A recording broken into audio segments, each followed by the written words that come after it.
ये बातचीत अपने आप में बताती है कि पाकिस्तान में जो उनका आर्मी चीफ है वही उनका स्टेट है, वही उनकी आर्मी है, वही उनका आतंकवादी भी है, वही सब कुछ है। और जैसलमेर की तस्वीर दिखा देते हैं एक बार, क्योंकि जैसलमेर में अब्दाली जो मिसाइल है उसको मार गिराया गया है अगर, तो ये तस्वीर जैसलमेर से लगातार सामने आ रही है। यहाँ पर काफी बड़ा गड्ढा भी हुआ, इसके जो और भी पार्ट्स हैं वो अलग अलग जगहों पर छिटके हुए मिले, लोगों के बीच में चर्चाओं का विषय बना हुआ है, लेकिन ये मिसाइल भी नाकामयाब हो गई। अब गुरदासपुर पंजाब की तस्वीर इस वक्त हम आपके सामने रख रहे हैं, तो अलग अलग जगहों पर टारगेट करने की कोशिश की है, लेकिन वो सारे टारगेट नाकामयाब हो गए हैं। आप ये जो गड्ढा देख रहे हैं, ये गड्ढा तब हुआ है जब उस मिसाइल को आसमान में मार दिया है, और जब वो नीचे आकर गिरी है तब गड्ढा हुआ है। तो इन मिसाइलों ने कोई नुकसान किया है, ड्रोन अटैक ने कोई नुकसान किया है, ऐसा बिल्कुल नहीं है। हमारा S-4 सिस्टम बहुत अच्छे से काम कर रहा है, S-400 हमारा एयर डिफेंस सिस्टम बहुत अच्छे से काम कर रहा है, इसलिए पाकिस्तान की एक एक मिसाइल धराशायी हो रही है। गुरदासपुर की तस्वीर, पंजाब की गुरदासपुर की तस्वीर आपके सामने है। यहाँ भी मिसाइल अटैक को नाकाम कर दिया गया, यहाँ भी मिसाइल दागने की कोशिश की गई, लेकिन उसे भी नाकाम कर दिया गया है। तो पाकिस्तान को भारी नुकसान का सामना करना पड़ रहा है। और मेजर जनरल साहब, अमेरिका का दबाव अलग से अब आसिम मुनीर के ऊपर। देखिए, अमेरिका का दबाव यदि उनको बात करना पड़ रहा है आर्मी चीफ से, तो ये एक दो चीज़ों को आप इसकी आकलन कर सकती हैं इस तरह से कि अमेरिका का जो पकड़ था पाकिस्तान के अंदर में, पाकिस्तान को उस ऐसी पकड़ थी कि यदि वो कहता आसिम मुनीर खड़े हो जाओ तो खड़े हो जाएगा, बैठ जाओ तो बैठ जाएगा। मगर आज पूरा ये मेरा मानना है पाकिस्तान, आसिम मुनीर सारा चाइना के सह पे ये कार्रवाई कर रहे हैं, इसलिए चाइना वहाँ से बोलता है हमारा J-17 ने S-400 मार दिया।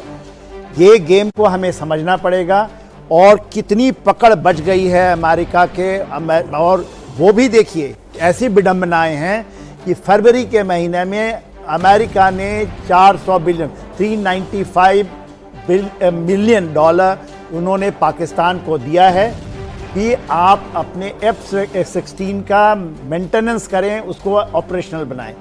तो ये यदि हम अमेरिका नहीं कर सकता है तो जमा खर्च करके कुछ नहीं, वो उसकी कान मरोड़ सकता है, पूरे 84 F-16 को ग्राउंडेड कर सकता है, उसको वहाँ से, क्योंकि सारा कंट्रोल उसके पास में।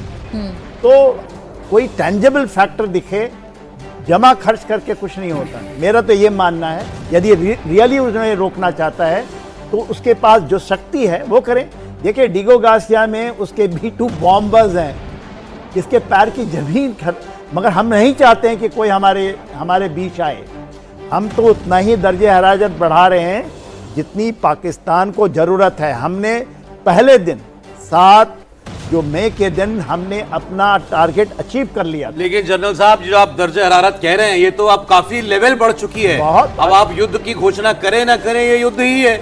आप उनके एयर बेस तबाह कर रहे हैं, वो आपके ऊपर मिसाइल दाग रहा है, कामयाब नहीं हो पा रहा, वो अलग बात है। मगर ये अब बहुत सीरियस एस्केलेशन हो चुका है, बहुत गंभीर मोड़ पे पहुंच चुकी है ये कॉन्फ्लिक्ट। देखिए सौरभ साहब, रशिया 3 सालों से वहां लड़ रहा है, 3 साल प्लस हो गए। वो कहता है स्पेशल मिलिट्री ऑपरेशन कर रहे हैं, जबकि उनके ग्राउंड के ऊपर में, समुद्र के ऊपर में एयरफोर्स है। आज की वॉरफेयर में हम उन चीज़ों को हम ना पढ़ें कि कब हम युद्ध की, क्योंकि आपकी डिप्लोमेटिक जो पकड़ है दुनिया में, आप क्यों डिक्लेयर करेंगे कि हमने उसने हमारे ऊपर वार थोपा है। Strategy of 1000 cut hybrid war का हिस्सा है और हम उसको बार बार इसको डिक्लेयर करते हैं। हमें भारत को कोई ज़रूरत नहीं है इसको इस लपड़े में पड़ने के लिए कि हमने, हाँ, इसका रिट्रीब्यूशन, क्या हम फुल फ्लेज्ड में जाएंगे, क्या ये कहीं आगे हमें इतना देखना है कि ये कहीं न्यूक्लियर एक्सचेंज के रास्ते पे आपको। लेकिन ये नहीं लग रहा है कि पाकिस्तान, अमेरिका का कोई क्लाउट अब पाकिस्तान पे बचा है? बता दिया ना, मैं तो बताया, ये दोहरी नीति है। ये यदि दोहरी नीति आप रखिएगा तो आपका हर्ष यही होगा, एक पाकिस्तान ऐसा देश जिसके अंदर में ना आर्थिक है, मगर IMF का लोन, ये सारे यही वेस्ट वाले मिलकर के उनको सर, ये तब तो IMF भी फेल हुआ है सर। कल रात में किया इसने, अटैक किया। एयर कमोडोर बहल, आप इसको जंग कहें या ना कहें, आप एस्केलेशन कहें या आप जो कहें, ये तो आमने सामने लड़ाई चल रही है। आप कब तक इसे अवॉइड करेंगे?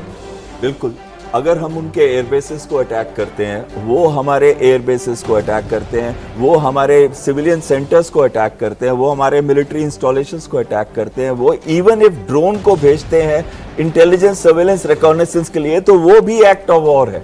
तो कहीं ना कहीं लड़ाई और युद्ध तो शुरू हो गया है, लेकिन हम युद्ध को बहुत लोअर लेवल और लोअर इंटेंसिटी पे रख रहे हैं इस समय, प्रोबेबली प्रोपोर्शनेट करने के लिए, जैसे कि हमारी विदेश नीति रही है। लेकिन साथ में मैं ये कहना चाहूंगा, आज तक जितने भी पीस इनिशिएटिव शुरू हुए हैं, जैसे कि बस यात्रा तो आपको याद ही होगी, तो बस यात्रा क्यों सफल नहीं हुई थी?